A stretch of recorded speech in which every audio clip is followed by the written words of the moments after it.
What do you do? How do you do it? And why do you do it? And that why is really important, because when I introduced what we do, I didn't really say what we do, but I said why we do it. And that's what gets people excited, because that's the authentic, optimistic soul part of things. So having that ready to go, so everybody in the company is on the same page. That's critical.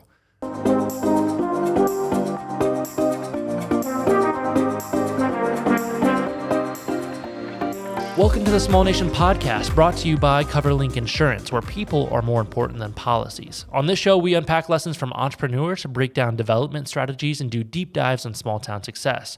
Our goal is to provide value to our listeners by hosting conversations that teach, inform, and inspire. Hey everyone, my name is Ethan DeLeon, and I'm here in the studio with the founder and CEO of Small Nation, Jason Duff. Today, we're excited to have the co-founder and creative director of Nonfiction, Neil Wengerd, joining us. Neil, welcome. Thank you. It's delightful to be here. Neil, just meeting you, had a chance to do a Zoom. The thing that really caught my attention is I think got an email introduction, like a lot of new relationships start out. And then the friend that the mutual friend that introduced us was like, you've got to check out his company, and it's called Nonfiction. And just the name of that company like caught my attention. It's like, what does this guy do? Obviously, when you look at someone's professional background, you check out their LinkedIn profile, and you always appreciate a warm connection because there's a mutual person that knows both parties. But what I was excited about is I got a chance to jump on a Zoom with this guy, and I'm excited about this episode because he has a lot of knowledge and advice that I think is applicable to every small business leader, community that's thinking about maybe being able to rethink their brand or their story. So it's a pleasure to have you in the studio today, Neil. Thank you. Yeah. So tell us a little about, this whole storytelling thing. We want to hear your story. How did you get started in where are you from, and how did you get your company started? Sure. I am from Amish country. I'm from a little town called Dalton, not Dalton, Dalton. Dalton. Say it with the accent, Dalton. It's in Wayne County, close to Worcester, between Massillon. And I grew up there, and I've always loved art, drawing, creative pursuits, particularly aesthetic creative pursuits, and the way things look and feel and are created and arranged. And I had a wonderful art teacher that said, hey, you might want to check out this design thing, because I was always drawing skate logos and band logos and things like that on my folders. And, I love that, by the way. And that's how everybody gets started in design, right? You draw MXPX logos on your folders. But she turned me on to graphic design, and I went to school in Kent, to Kent State. They have a really great program there, and learned from some of the best and fell in love with it and ate it and drank it for years, and went from Kent to Columbus and sort of got a street MBA, not MBA, street MFA at a company called Ology, and did a lot of work for companies like Nationwide and schools like Berkeley and Northwestern, and then also smaller things like Museum of Art in Columbus. And those are big names, by the way. So yeah. Well, yeah, they are, and it's fun. I once saw a logo I did on Colbert, so that was neat. That's cool. I like that. I learned a lot there, and I wouldn't be where I am now if I hadn't gone through all those experiences. And so I'd always wanted to start something small, very focused on the work and the process. And I've always admired a particular type of design studio that's able to have a voice and put forth what they think is the right approach. And so I left that job in 2016 and went out on my own, worked freelance for a couple of years, and then crossed paths with my current business partner and started Nonfiction in 2018. That's awesome. Nonfiction. Why did you land on that name? Well, there's a lot of reasons. Number one, the URL was available. Boom. When you can score a domain name, that's a big deal. Because the shorter the domain name, and if people type that, you might be able to own that part of real estate on the internet. Well, I lied a little bit. It's made by nonfiction.com, so it's not totally available, but it was better than some of the other ones. And we love the story behind the name, in that we're not trying to make anything up. We're not trying to fabricate anything. We're just trying to dig down to who people are at the core, get real clear on that, and then just put that back out in a way that is memorable and beautiful and meaningful. And we landed on that name, and people seem to like it.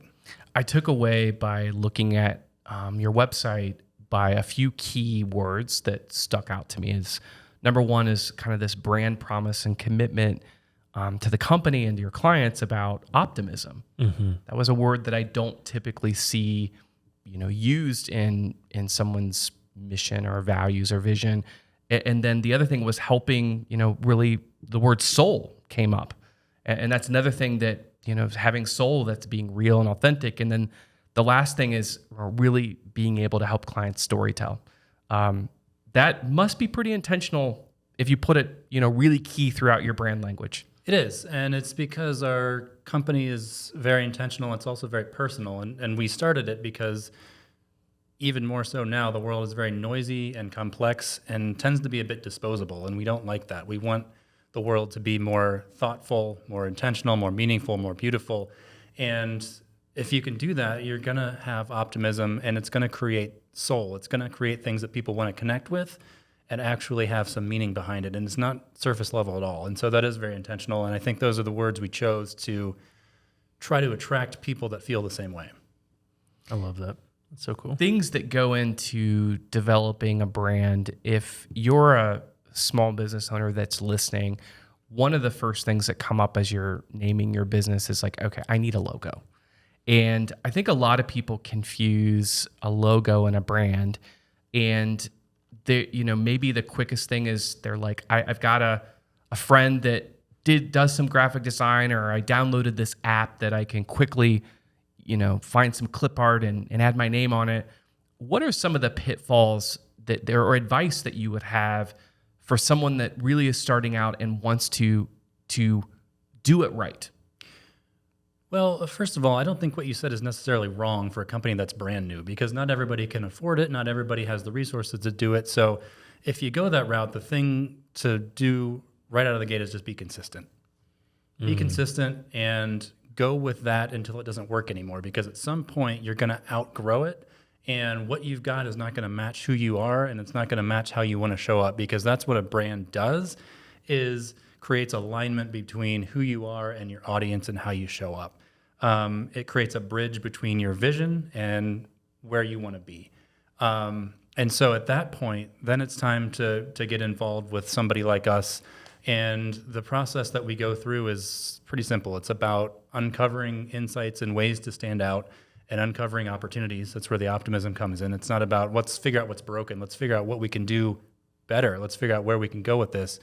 And then it's about creating alignment between your audience and who you are and how you message yourself and how you position yourself, which is just jargon for saying what we stand for and how we're different from other people. And then it's about transforming that through the creative work, which is the part I love the most. And design, writing is all part of that. And for someone that, like you said, they just started that process with the logo, they have an idea of what they think their business should be. And maybe they're just learning and starting to grow their customer base. Can you explain a little bit about the transformation of and ways to be listening to your customers to make sure that that product that you have or service that you have is connecting with them? And if it's not, how you can tie that back to what you're doing in your business? Yeah, I think, first of all, are people using it? Are they responding to it? Are they throwing part of it out and using the other part of it? So that's sort of a physical product type of thing, but pay attention to how they use it. And pay attention to if they're using it in ways you didn't expect, and just listen and pay attention. And that's the best way to do it. I mean, we've also done more technical things like surveys and interviews, and we don't really like focus groups. We prefer one-on-one type of things, but we've done that. And then you can take that and synthesize it and figure out what are people resonating with, what is grabbing their attention, and then get rid of the rest. Because I think a core part of all of it is clarity, because once you have clarity, once you know it's essential, then you can throw away the rest, and now you know exactly what to focus on. And that is really freeing, because you don't have to pay attention to the things that don't matter anymore. I like that. Reviews are so important for businesses, but they're also those of us that have Google My Business pages or even social media. It can be very frustrating at times, the kind of reviews that people leave, because you kind of wonder, are you really referring to my business? But in the same light, if you aren't paying attention to those, it can have a really negative impact on your business. Are there certain channels for a business to be listening or getting feedback from their customers? I know you mentioned surveys, but any specific examples of how you can be a better listener about how customers are engaging, interacting with your business or brand? If you have social media channels, take the time to actually respond and actually just Good advice. Engage there. Don't have it be a passive experience. And that goes back to having meaning and relationships, because that's what's going to build a great brand. Is it's going to be the relationships between you and your customer. And so figure out a way, whether that's you, if you're very small, whether it's a team member, if you're larger, figure out a way to actually engage with your audience and have a conversation and a dialogue, because they will tell you what they want and what they want you to pay attention to. I like that a lot. And I think ways to be listening is also working with your employees. They're the frontline defense of just saying, what brings you in today? I like these open-ended questions, because you may learn that there's a certain segment. If you're a gift store, maybe there's certain things that people are seeking your business out versus others that you'd want to incorporate more into your design or your brand or the messaging that you're doing.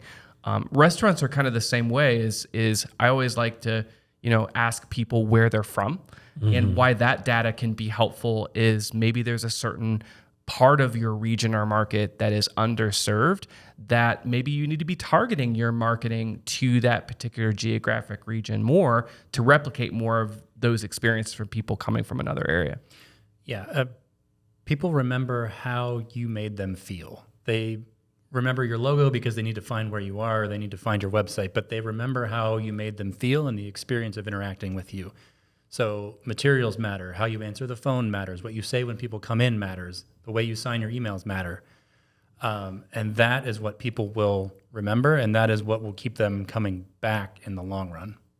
Well said. So let me just talk about, so once you got the logo design and maybe you're starting to think about branding, how do we get that mission, vision, values, the heart kind of stuff? Like for you, the word that you used, and I loved it, that soul. How do people go about doing that? It's a process of conversation. And I like to say that we don't have any answers when we work with the clients. All we do is listen, and we reflect back to them what they're telling us, and we help narrow it down. That's what we're really good at, is taking all of the stuff that you could be doing, listening to what you're saying and making it as simple as possible, and saying, okay, here's what we heard. Now here's the core essence of that. Focus on that, and this is where we go. And then from there, we start broad. On the left brain strategic side, we have a really wide funnel, and we put everything in it, and we get really narrow in the middle. And then the opposite happens when we get to the creative work. We have that core of the brand, and then we say, okay, we're going to base our core idea of the creative work off of that, and then we get wide again, and we put it back out into the world. And the further you get, the more fun you can have, and that's how you get a brand like Nike, which everybody knows the swoosh and the let's do it, but then you can have Nike golf and Nike skateboarding and Nike basketball, which are wildly different.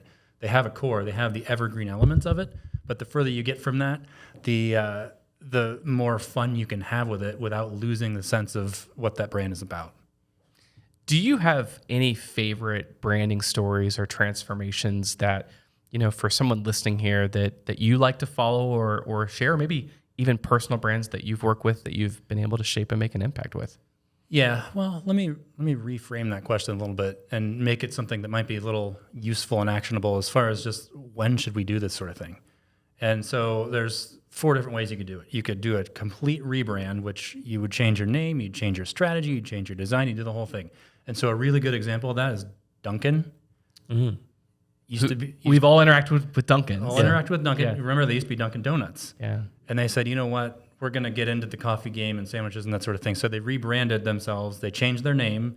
They changed the way they're positioned and the way people want to know them. So they're much more in line with a Tim Hortons or something like that. They dropped the donuts because they don't want to be aligned with Krispy Kreme. They want to be aligned with these other people. And so they did this whole transformation process of they completely rebranded who they are and presented themselves. And a brand that we've worked on that did that is a company called Haystack that sells contemporary art prints. They used to have a different name.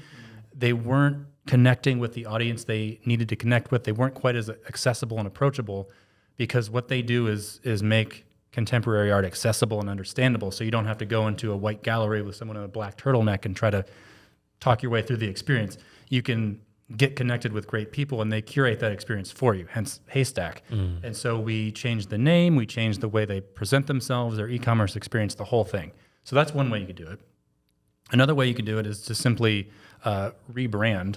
So you keep your name, but you change everything else. We're going to change the way we position ourselves. We're going to change our creative approach, all of that. So Chobani did that a few years ago, where they were a family-owned company in New England. They had pretty boring packaging. They had pretty boring everything. And then they completely changed to be this more design-driven, craft-focused yogurt. And I don't even think the product changed all that much, but they repositioned themselves to be something that stands out now, instead of just being like Dannon or whatever. I don't know any yogurt brands. All the other middling many exactly. brands. Yeah. And a company that we worked on that did that we're really proud of, is a company called Megan Construction, which is in Cincinnati. And they are a family-owned company, 30-odd years old at this point. And their challenge was they weren't getting called to the table to bid for the right reasons. They were getting called to check a box and be that company that they need to have on the table. They're a minority-owned company, and so people were saying, well, we need one of those. Let's check that box. And so we completely repositioned them to say, no, there's a wide variety of perspectives we bring, and that is our unique offering. A lot of people can do what we do, but our perspectives are what we bring to the table, and that's why you should call us. And so we changed their identity, their logo, their positioning, the way they talk about themselves, all of that. Another way you could do it would just be to reposition yourselves. And a great example of that is Old Spice. What do you think of when you hear Old Spice? Deodorant, but then I know they've had a lot of marketing. I hear the little chime in my head. Yeah, Oh, then the there's music, that. yeah, right? Yeah. But it used to be your grandpa's brand. My grandpa had it. My dad had it sitting on his dresser in the little white bottle. I remember this, And I don't even think the bottles changed. But they repositioned themselves with those weird half horsemen. And it's now something that's sort of quirky and fun, because they realized, hey, everybody's old. They're not going to be around to buy Old Spice much longer. We need to connect with a new audience. And so they kept their logo the same. They kept the product the same. All they did was change the way they're positioned in the marketplace compared to any of these other aftershave brands. The only other one I can think of is Skin Bracer, which is also a very old-timey brand. But obviously they stand out. And it worked. It worked. Yeah. And the last thing is to just redesign who you are. And that sounds exactly like what it is. You keep your positioning the same, you keep your name the same, but you just put a fresh face on it, because times change. So Starbucks has been doing this for years. They started with one logo, they've ended at a different place. It's more of you keep your evergreen elements the same and you change. We did this for Huntington Bank a few years ago, where they had particular image and a particular way they were presenting their retail brand, and they said, we need to change this up. We want to bring photography into it, faces, sort of a more Midwest attitude, to really make ourselves distinct from all of the other, not only regional but national banks like PNC and Chase. And so we worked with them on how do we creatively express who we are, which didn't change. It's always been about welcome and helping people, but the way they put that into the world, that second funnel has now changed. You shared a few really good companies and examples on the importance of getting that branding right, but then also how, after you have a brand, how you refresh it and rethink it. And I do think that's a goal for a lot of businesses, of not getting stuck doing the same thing that everyone else does. And when we go into towns, there's several towns that probably have 10 different pizza shops that all sell pizza. There's towns that have 5 different clothing boutiques. Do you have any advice for those that are listening that want to break through and not be stuck doing the same thing that everyone else does? Like, what is that creative process to find your weird, your identity, your difference? Different isn't always better, but better is always different. So you need to take... Okay, let's put a button. I like that. Say that one more time. Different isn't always better, but better is always different. So you need to take a risk to do something different that's going to stand out. You mentioned pizza, so I'm going to mention Mellow Mushroom, which is not a local brand, but it is a national brand. And you put them next to Pizza Hut or Domino's. Obviously, it's a different tier of pizza, but their quirky hippie vibe is very different, and it's going to stand out. And if we think in terms of community, another hippie vibe, Yellow Springs, locally to us, that they have sort of this ad hoc branding, which serves them very well because you know what you're going to get when you get there, and it attracts the right sort of people that they want in their community. And another one, Austin, Keep Austin Weird, that started out as I think it started out as something somebody said in like a city council meeting, and then they ran with it. They owned it. They owned it and they adopted it and said, no, you know what? This is the attitude we want. We want to be a little bit weird. And so that's my advice is don't be weird for weird's sake, but don't be afraid to be a little bit weird because that's what people will remember about you. Yeah, that's really good. I feel like a lot of times we hear or maybe interact with people that may not see the value in marketing and sometimes have a hard time spending money towards some of those efforts. And I appreciate, your approach with being more authentic and rather than, creating. I think a lot of people get intimidated by creating this brand and a lot of work and I don't know what to post and all this stuff, but you're, revealing who they are more. But what would you say in response to people that may not see the value in it and don't want to put money behind it? Yeah, I'm going to answer the left brain people first and then the right brain people second. Sure. So the logical people, the accountants who are looking at the books, number one, you can charge more if you have a great brand. That's just a fact. Look at Jenny's Ice Cream versus Kroger. And it's a different product, but also your product is your brand. So that's sort of, you got to have a great product first. But then as soon as you do, you can charge a lot more for your thing than other people because it's not a commodity anymore. You can be big and not special, like Tide detergent, which works for them because they're everywhere. You can be big and special, like Apple, or you can be small and special. But what you don't want to be is small and not special because then you're a commodity. That would be bad. That's really bad. Yeah. So that's sort of the first thing is you need to be special because you can charge more. The other thing is you just have a better reputation and people will actually seek you out. Wow. So people will come from a long distance to find you or find you on the internet from a long distance from, I don't know, maybe they'll go from their phone to their desktop. Some sort of journey in the internet will be had to find you.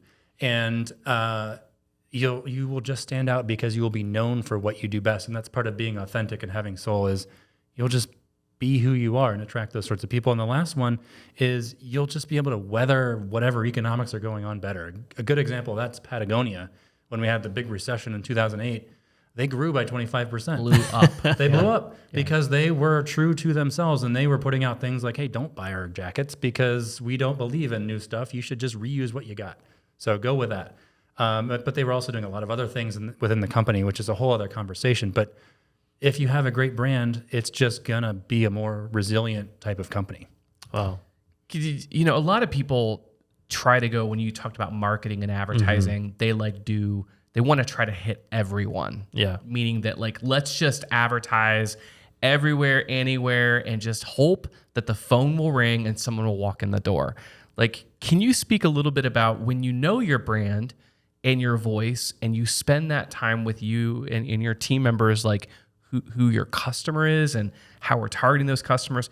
Can you speak to a little bit about, left brain and right brain, why those activities make sense? And that probably also is why someone should be working with someone like you from the beginning to save them a lot of money in the long run. Yeah. If you try to be everything to everybody, you're really nothing to no one.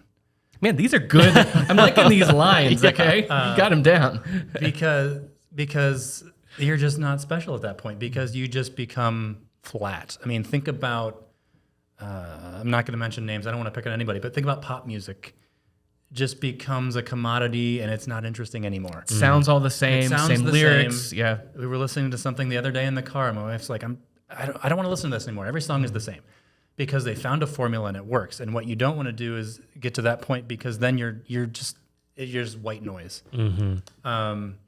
And if you can be something to somebody, that gets back to this clarity idea of what is essential. Who is the audience you're speaking to? Now you can speak their voice. You can speak their language. You can put their puns out there, their goofy things, their inside jokes. You're going to be able to feel like you are a part of their community. And that is what it's about, is creating a community around who you are and what you do.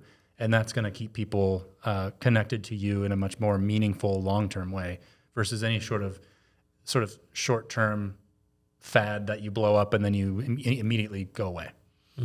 As someone that does branding and helps businesses with branding, how do you stay fresh with different groups of people, different demographics? How do you keep your brain learning about those types and staying relevant with that? Two things. One, read. Just read a lot of books and read a lot of stuff. Stay off the internet. Just get knowledge from a wide variety of spaces. And number two, the reason we work with a wide variety of companies, from banks to breweries to art organizations to architecture firms, is that it allows us to cross-pollinate ideas. And what we learn from one company in one organization in one sector, we'll be able to apply to somebody else. And so it allows us to take those learnings and do something for a bank that we might have done for an architecture firm. I love that. That's really good. And I think that's real important when it's kind of in the work that we do, we don't just focus on one tenant. We work with a lot of different tenants and businesses. And intellectually, I enjoy that because you get to kind of see behind the curtain in a lot of different industries. And what's really neat, one industry may be pioneering and innovating things that could be then translated to a whole different industry and make an incredible impact. Jason, I was going to actually tee a question up for you. I mean, it's no secret that you put more probably intentionality behind marketing than maybe your average landlord or maybe even other developers. So I'm curious for you and the brand of Small Nation, why that is important to you. I sell, the statistics are not good for new businesses when they start out. I think, after 3 years, the failure rate is over 75%. If you get out to 5 years, it's much higher. And so I was like, why are these businesses failing? And for many of the reasons that Neil was saying is they weren't able to articulate what they do and why it's different from other companies. And they hadn't spent time to really understand who their customer was. But even further than that, as we were working in a lot of brick and mortars, we saw these friction points that were keeping the small businesses from accessing their customers in their community. That was signage. Sometimes that was a really big barrier, as they either couldn't navigate the permit process to put out signs. Sometimes it was also their ability to focus on the displays and how they wanted to present their product.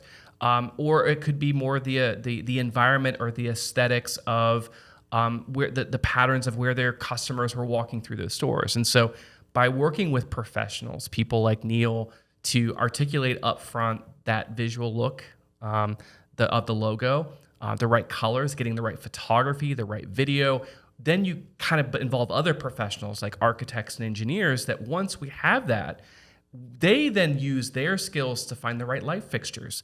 They then find the right kind of fabrics and displays. And when you really put it all together, and that's kind of been Bell Fountain's curated experience over 15 years, when you come here, you can see that things have been intentional.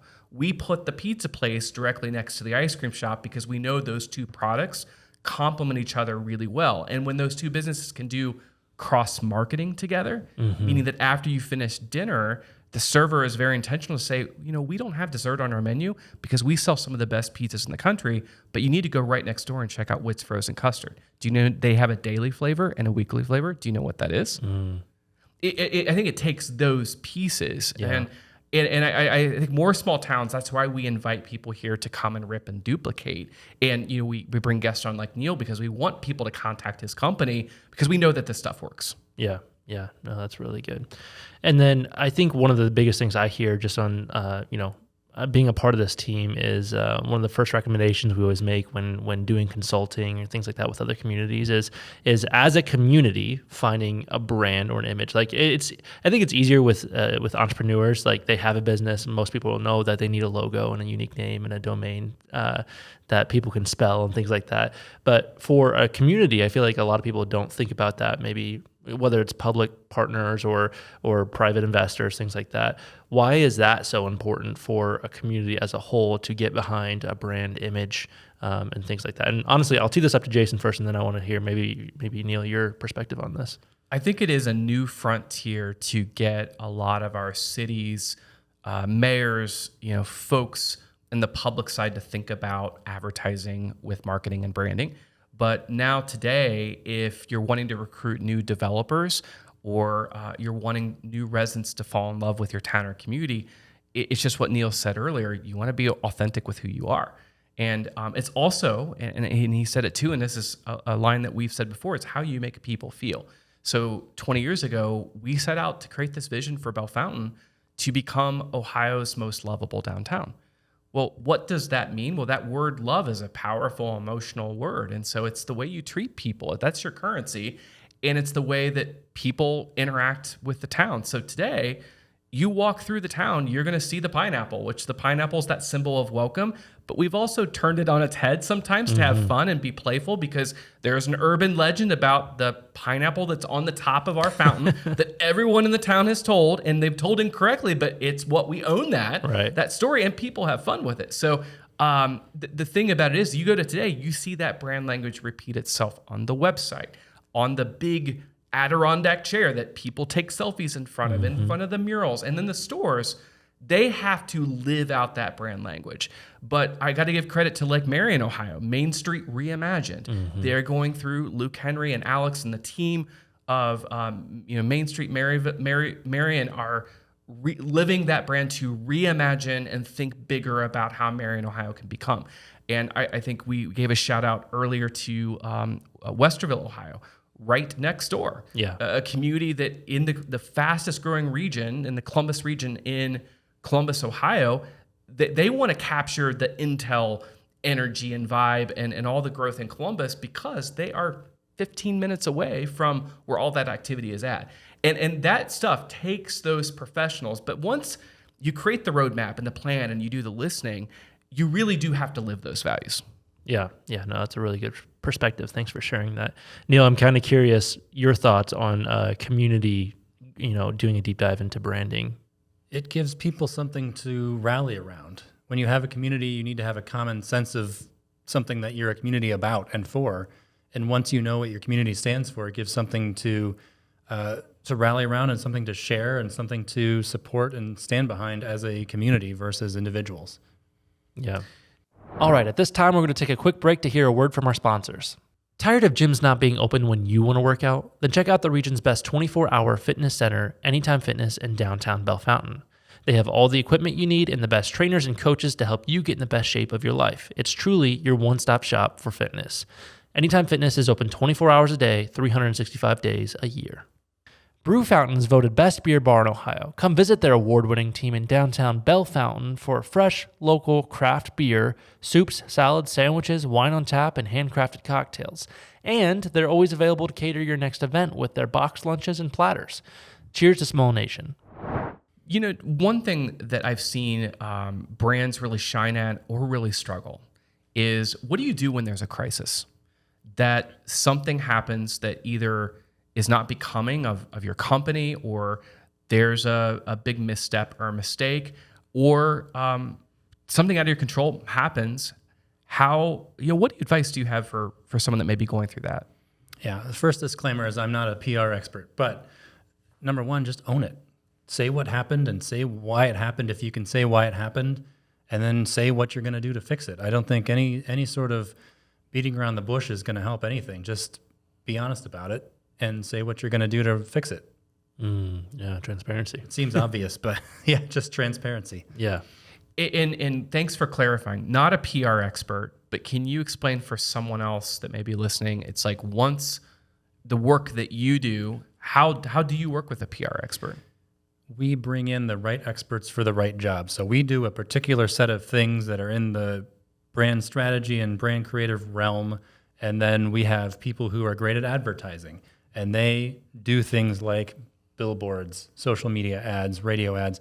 They take the brand works in all of these things. We create the tools, and then these other people help get it out into the world. So you have the marketing, the advertising people doing that. You have the PR people who are able to get the stories in front of the right people, and they know how to make the contacts with people like the media or influencers or whoever you want to tell your story that's going to get you to that audience we talked about earlier, because they're good at helping you narrow down to who's the right people. We're not just going to blast this out.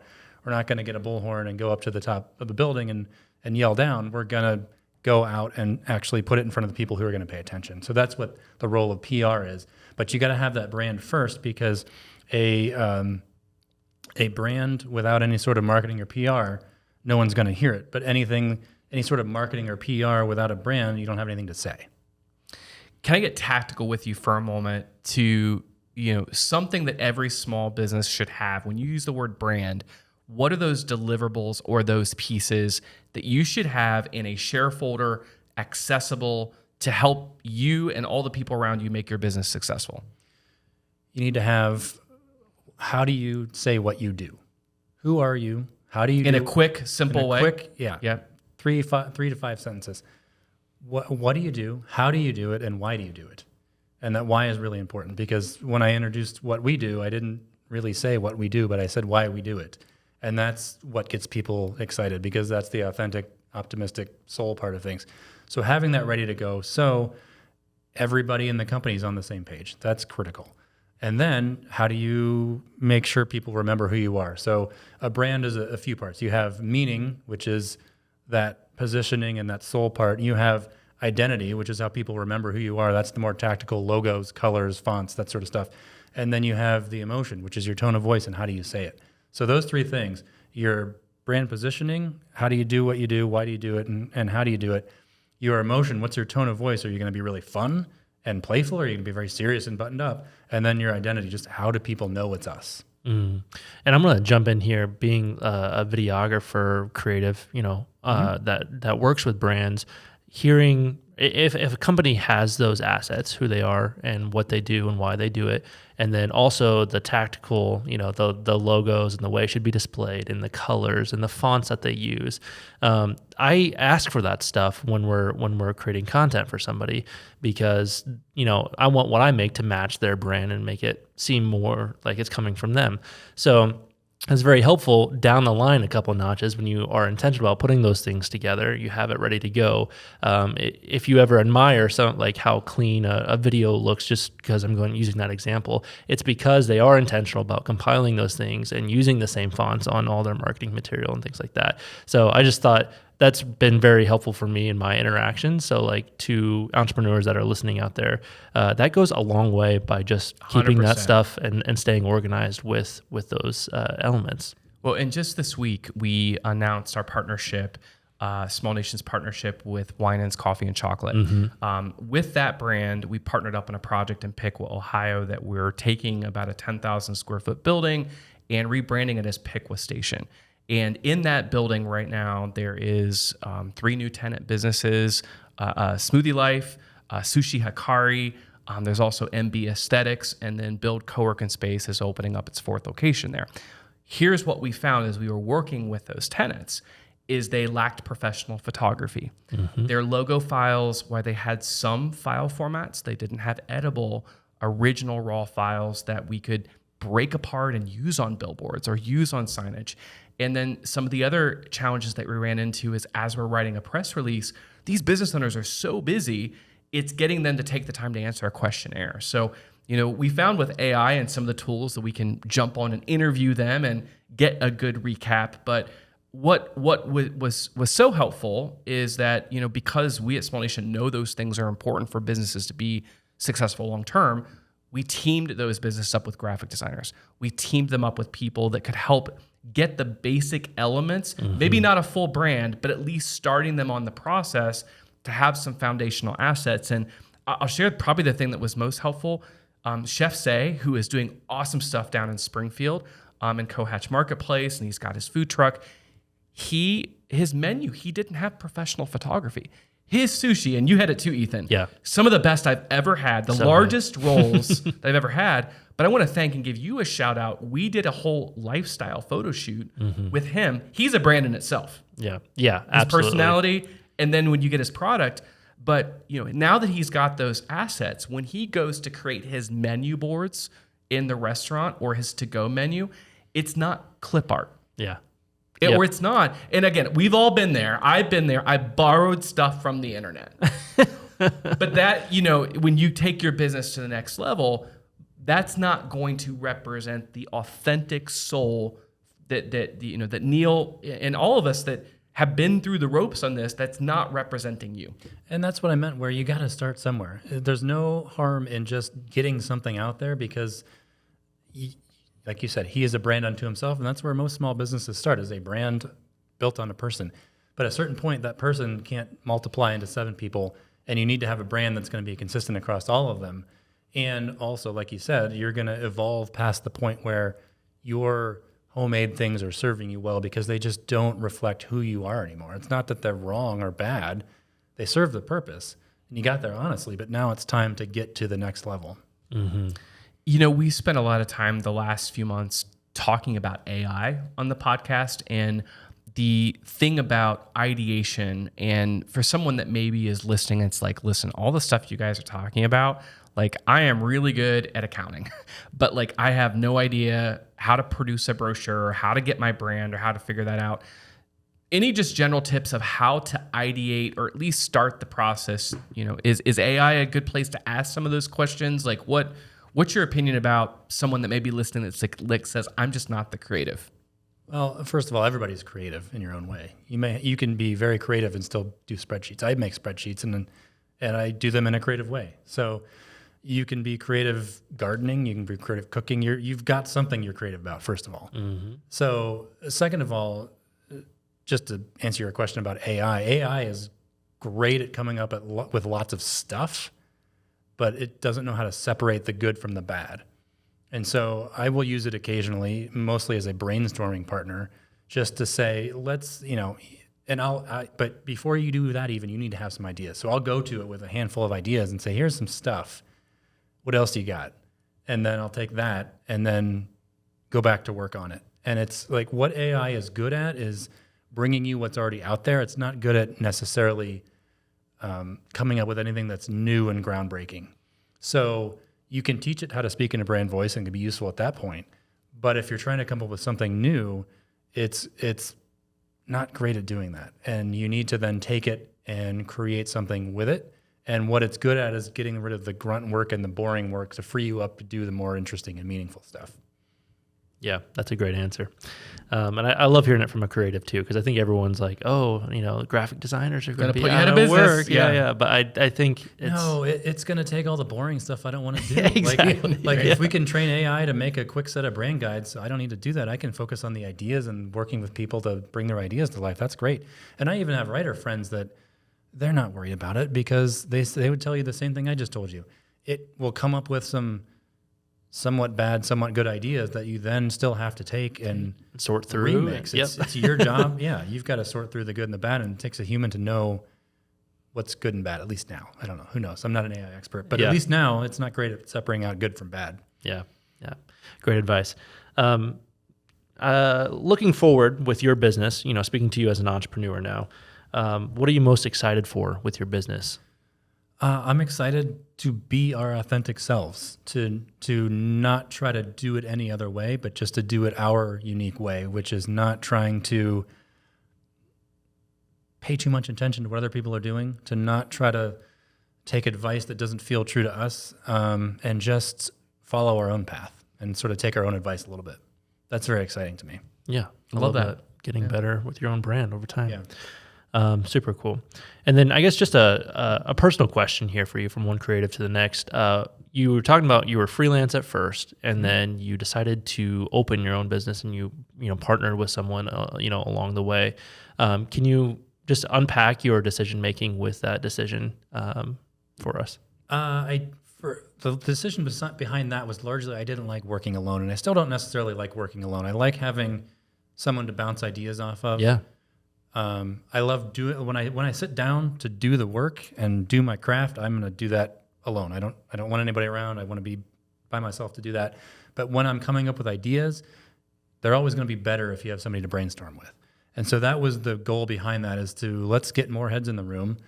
let's not do this alone. Let's have a little bit of community around it, and let's figure out how to do this together and sort of raise the boats on the same tide. I don't know what that metaphor is. I like that. I live in Ohio. There's no water around, but it was really that. It was how do I not do this quite so alone anymore? And we did that, and we've been varying sizes over the years. But it's really that collaboration and that creative partnership. Yeah, super cool.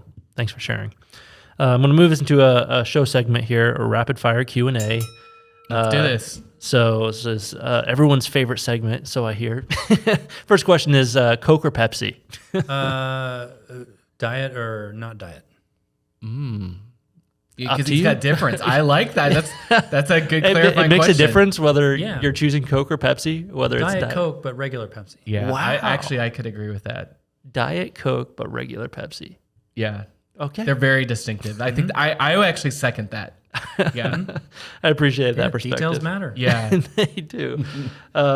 Second question is, what is your favorite restaurant in Columbus? Oh boy.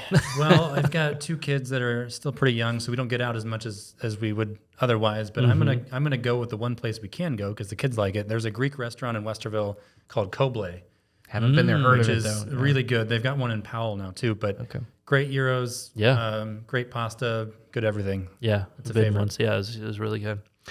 And then if you were to pick a career in a totally unrelated field, what would you be doing? Does it have to be realistic? No. I love how I'm just making up rules on this. As I go. Well, I'm poking holes in your rules. Does it have to be outside the creative field? No. Okay. I like architecture. And that's sort of a boring standard answer. Well, a designer has to be an architect, but I like the way spaces influence the way people live and exist as human beings, and so I love the way that you can use a space to influence how people feel. Yeah, and you can still draw, right? Great point. Yeah. Buildings tell stories, so I love that. Yeah, you're a little biased. Yeah, I like buildings more than people, so That's I'm true. weird. Well, we're working with an architecture firm right now. We've been talking a lot about that idea of stories. How do we use spaces to tell these stories and to actually transform people's lives in that way? And it's not just about a space, but it's about giving them something that's going to totally change the way they live. Love that. Yeah, super cool. All right, a couple closing questions. And the first one is, what is one professional development resource that was impactful for you along your professional journey? Well, I said read earlier, so I'm gonna go to books. There's a book called Essentialism by Greg McKeown, and it's professional, but it's also very personal. It's just about how do you get down to the things that actually matter to you, professionally, personally, and just get rid of the rest and ignore the rest. Wow. And that's been really critical for me as far as just eliminating the unnecessary, which sounds very dull, but it just frees up so much time to give to the things you actually love. Yeah. And that's true for business. It certainly comes through in branding and the way I approach it. But it's also when you do that for your personal life, you're a happier person. You can show up better for work too. And Creates more optimism. yeah, in a world with a lot of noise, that I can see how that'd be very helpful. Yeah. That's a great recommendation. And then where can people learn more about you and follow your business? Our website, www.madebynonfiction.com. And you can follow me on LinkedIn, just my name, NeilWengerd. And we have Instagram, Made by Nonfiction. And that's probably the best places to go. Awesome. I will link some of those in the show notes. Neil, thanks for sharing today. Again, I'll go back to, I love that you focus on optimism, soul, and storytelling. And I think you provided a lot of good perspective and advice about how a business that's new or a business that's existing can do that. The other thing that I'll take away, and this is the importance of creatives. I know we've had a lot of creatives on the show, and this week was kind of special. You were mentioning, starting up having a teacher that invested in you and believed in you. But I had my 5th grade music teacher that was in town yesterday. And so got to get a photo with her. It was good to connect. But I thanked her and got to acknowledge her for helping young people find their voice, because that's what she did for me. And I think creatives, where it can translate to the business world, is people don't sometimes pay you for your product or your service. They pay you for a good idea.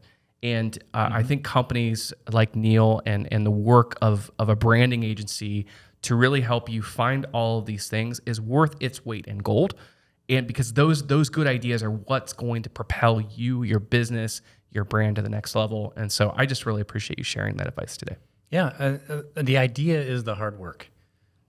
There's obviously training that goes into knowing how to choose typography and make it look good, but the idea is the hard work, because once you have the idea knows what it wants. You just sort of become a vessel for all the stuff to come through it at that point.